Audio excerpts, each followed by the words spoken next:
Hello everyone. Today we are going to learn a very beautiful poem, No Men Are Fallen. So, as the title says, in this poem, Universal Brotherhood is being promoted. इसमें universal brotherhood promote की जा रही है। जैसे हमारे यहाँ भी कहा जाता है वसुधैव कुटुम्बकम, ये पूरी धरा, पूरी पृथ्वी, पूरा संसार एक परिवार है। वैसे ही इसमें पोइट ये मैसेज देने की कोशिश कर रहा है कि इस पूरे वर्ल्ड में, पूरे संसार में जो लोग हैं सब अपने भाई बहन जैसे ही हैं, कोई दुश्मन नहीं है, कोई पराया नहीं है। So have you ever thought of some people as strange और अदर कंट्रीज एज फॉरेन? क्या आपने कभी दूसरे लोगों को स्ट्रेंज समझा है या माना है, या दूसरी कंट्रीज़ को विदेश यानी दूसरा देश माना है? We have many ways of thinking of other people as different from us as them. They may belong to a different country or speak a different language. तो here the poet says कि हमारे पास बहुत से ऐसे कारण हैं, बहुत से ऐसे बहाने हैं जिससे हम कह सकते हैं हम दूसरों से अलग हैं। वे दूसरे देश के हैं, दूसरी भाषा बोलते हैं, ये सारे रीजंस हमारे हैं। In this poem, however, the poet reminds us of the many ways in which we are all the same, for we are all human. Okay, तो इस पोम में पोइट ये कह रहा है कि ऐसे कई तरीके हैं जो हमें पोइट बताएगा जिससे कि हमें लगेगा कि हम एक ही हैं। ठीक है, हम एक जैसे ही हैं क्योंकि हम लोग इंसान हैं। We are all human. Okay, so let's start. Remember, no man are strange, no countries foreign, beneath all uniform a single body breathes like ours. The land our brothers walk upon is earth like this in which we all shall lie. Okay? Remember, याद रखो, no man are strange, कोई भी व्यक्ति अजनबी नहीं है, no countries foreign, और ना ही कोई देश विदेश है या दूसरा देश से पराया है। वी नीड ऑल यूनिफॉर्म्स, हर यूनिफॉर्म के नीचे, अब देखो यहाँ पे दो सेंस निकलता है। एक्चुअली हुआ क्या, when in the beginning of 20th century world war first and world war second happened. Okay, so those 40-50 years were very, you can say, painful, very disastrous. तो लोगों ने इतना उसमें डिजास्टर देखा, तो बहुत से राइटर्स, बहुत से फिलोसफर्स वो यूनिवर्सल ब्रदरहुड की बात करने लगी। उन्हीं कॉन्सेप्ट पे हमारा यूनाइटेड नेशंस बना। ठीक है, एक अंतर्राष्ट्रीय संस्था की ज़रूरत बनी। तो ये सब वहीं से है, तो उसी से इंस्पायर होकर के कहीं ना कहीं ये कविता भी लिखी गई है। तो यूनिफॉर्म का मतलब दो मीनिंग है यहाँ पे, एक तो हम साधारण लोग भी, दूसरा की सेना की वर्दी। यूनिफॉर्म मीन्स सेना की वर्दी, तो हर देश की सेना की वर्दी अलग होती है। तो हम दोनों सेंस में देखते हैं। वी नीड ऑल यूनिफॉर्म, यानी हर वर्दी के नीचे अ सिंगल बॉडी ब्रीथ, एक ही शरीर सांस लेती है। लाइक आर्स, जैसे कि हमारी। The land our brothers walk upon, वो भूमि जिस पे हमारे भाई बहन चलते हैं। इज अर्थ लाइक दिस, वो भी वैसी ही भूमि है जैसे कि ये है। इन विच वी ऑल सेट,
जिसमें कि हमें एक दिन लाई यानी मर के दफन हो जाना, इसी मिट्टी में मिल जाना है। तो यानी वो जो लड़ाके हैं, वो जो सोल्जर्स हैं, उनके अंदर भी वैसे ही हाड़ मांस का शरीर है जैसे कि हमारा। और यहाँ ब्रदर्स का मतलब सिर्फ मेल नहीं, भाई बहन से है, यानी वहाँ के नागरिक। और वहाँ के लोग भी, वहाँ के नागरिक भाई बहन भी वैसे हैं जैसे हमारे यहाँ, उनके पास भी वैसे ही धरती है जैसे हमारे पास है। और एक दिन वो भी वैसे ही मिट्टी में मिल जाते हैं जैसे कि हम। और ये पीपल के उसमें भी सही है कि जो लोग आपस में लड़ते झगड़ते हैं, एक दूसरे से दुश्मनी रख करके एक दूसरे को मारते काटते हैं, उनके कपड़ों के अंदर भी भले ही उनके वेशभूषा अलग हो, उनका पहनावा अलग है, कोई धोती पहनता है, कोई सूट पहनता है, कोई और तरीके के कपड़े पहनता है ना। तो उन सबके कपड़ों के अंदर ऐसे ही हाड़ मांस का बना हुआ शरीर है, और एक दिन इस शरीर को इसी मिट्टी में मिल जाना है। Right, next, they too aware of sun and air and water are fed by peaceful harvest by war's long winter storm. Their hands are ours, and in their lines we read a labor not different from our own. यानी उनको भी aware of मतलब जागरूक हैं। तो सूर्य, हवा और पानी, यानी रोशनी हवा और पानी से जागरूक हैं, क्या मतलब, यानी मिलती हैं। उनको भी वही रोशनी, वही हवा, वही पानी मिलती है जो हमें मिलती है। वो भी वही हार्वेस्ट मतलब फसल, अनाज, वही अनाज वो भी खाते हैं जबकि देश में शांति होती है। और वार के टाइम पे जब अकाल पड़ जाता है, खाने पीने को कुछ नहीं होता है, तो वैसे वो भी भूखे मरते हैं जैसे कि हम। Their hands are ours and in their lines we read a labour not different from our own. ठीक है, उनके भी वैसे ही हाथ है, और वैसे वो भी अपनी मेहनत से कमाते हैं और खाते हैं जैसे कि हम। ठीक है, आई रिपीट, उनको भी वही रोशनी, वही पानी, वही हवा मिलती है, और पीस के समय में वो भी उसी अनाज को खा के पेट भरते हैं जो कि हम खाते हैं। और जब युद्ध के समय अकाल पड़ता है, भोजन नहीं मिलता है, तो वैसे वो भी भूखे मरते हैं जैसे कि हम। और उनके पास भी वैसे ही हाथ हैं जैसे कि हमारे, और उससे मेहनत करके वो भी खाते हैं और हम भी खाते हैं। Remember they have eyes like ours, उनकी भी वैसी ही आँखें हैं जैसे कि हमारी। दैट वेक और sleep and strength that can be वोन बाय लव, और वो आँखें वैसे वो भी जागते हैं और सोते हैं, और उनमें भी वैसे ही ताकत है जो कि प्यार से जीती जा सकती है। कहने का मतलब कि युद्ध किसी चीज़ का हल नहीं है।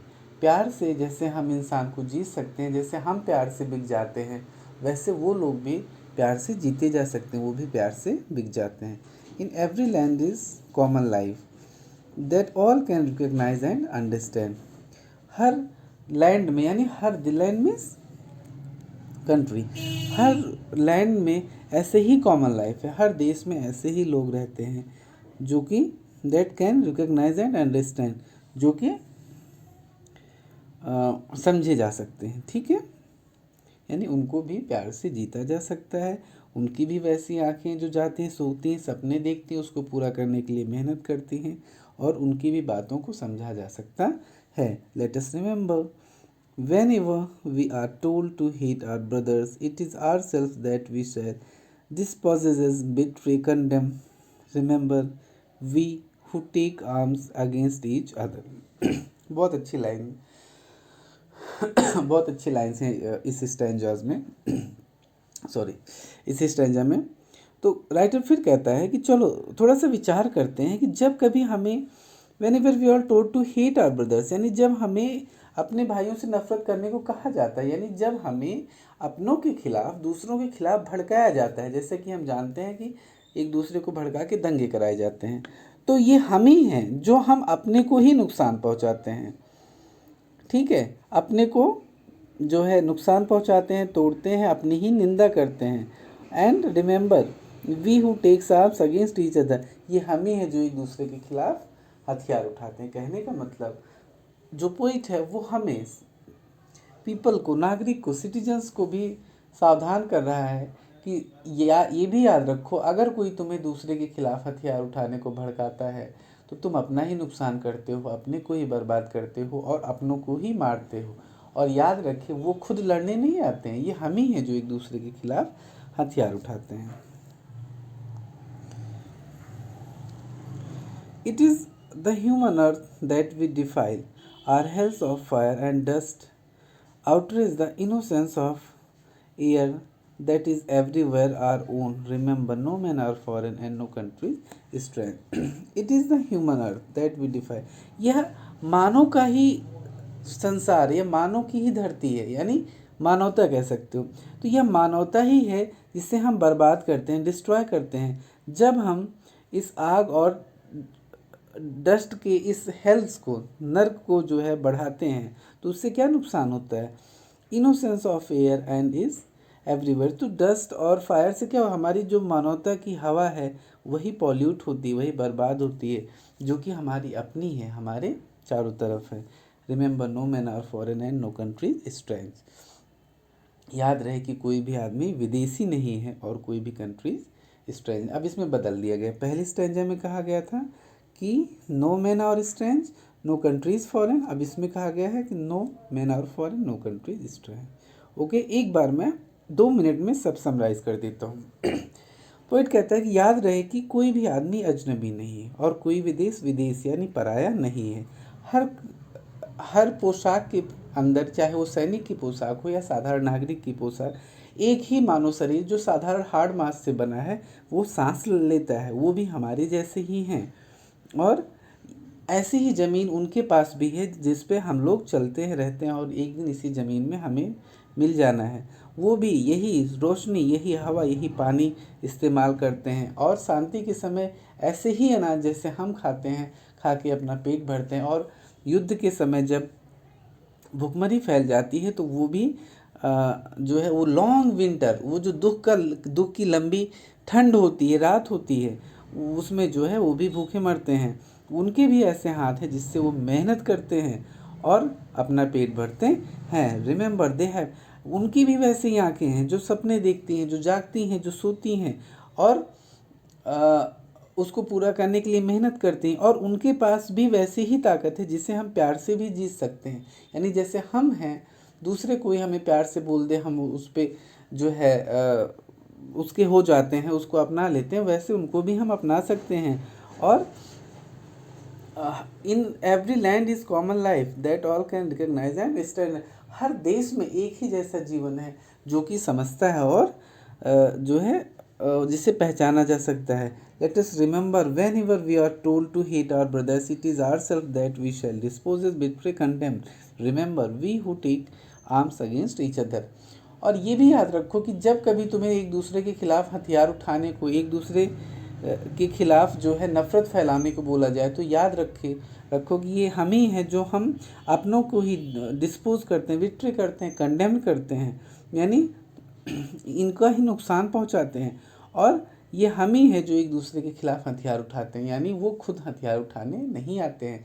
जो भी लोग भड़काते हैं नफ़रत के लिए, वो खुद लड़ने या मारने नहीं आते हैं। It is the human earth that we defile. और यह किसी और चीज़ का नुकसान नहीं होता है, यह संसार ही या मानवता ही है जिसका नुकसान होता है, जिससे हम अपने आग और धूल, यानी नफ़रत और नफ़रतों की आग और धूल का जो नर्क है, उससे हम क्या कहते हैं, इनोसेंस एयर, यानी जो हमारे इस मानवता की इनोसेंस एयर है, जो हवा है, मानवता को हम पॉल्यूट करते हैं। That is everywhere our own.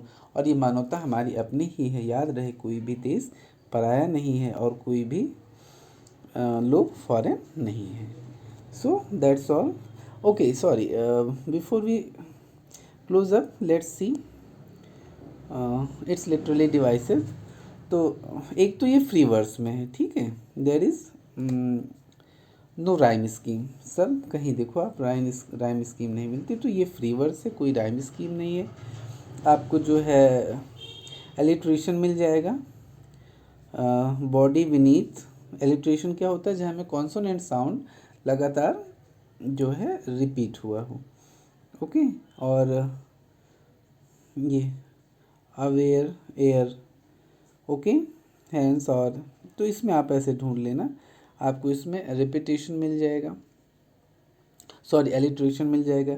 Metaphor मिल जाएगा। मेटाफर यहाँ यूनिफॉर्म जो है आर्मी है, लैंड जो है यहाँ पे कंट्री है, ये सारे मेटाफर हैं हमारे। और रिपीटेशन भी है, रिमेंबर वर्ड्स कई बार आया हुआ है, ठीक है। इंजॉयमेंट है, ये है। इंजॉयमेंट क्या होता है कि जैसे इसमें हम देखें, ये सेंटेंस हमारा यहाँ नहीं ख़त्म हुआ आकर के इस लाइन में, यानी इस स्टैंजा की जब एक लाइन कंप्लीट नहीं होती और दूसरी लाइन में भी कंटिन्यू रहती है तो वो हमारा इंजॉयमेंट है।